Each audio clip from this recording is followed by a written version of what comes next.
Sabi sa Ecclesiastes 9 verse 10, "Whatsoever thy hand findeth to do, do it with thy might."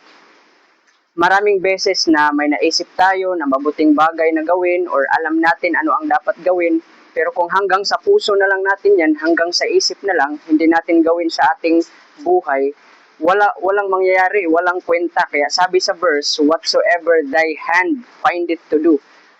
Ano yung na alam mo na mabuting gawin, gawin mo. At sa karugtong ng verse, it's "Whatsoever thy hand findeth to do it with thy might."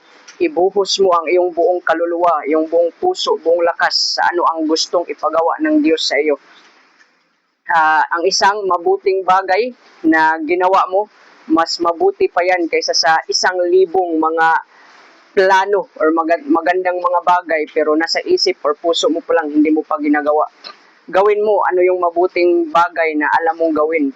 Pagtulong sa ibang mga tao, kung may nangangailangan, tulungan mo, or pagsunod sa mga utos ng ating Panginoon, at paglingkuran natin ang ating Panginoon. Do it with thy might. Ibigay mo ang iyong best sa paggawa sa mga bagay na gusto na ipagawa ng Diyos sa iyo ngayong araw. Huwag kang mamuhay sa kinabukasan dahil ang bukas hindi pa dumadating. Kaya ibigay mo ang iyong best para sa Panginoon.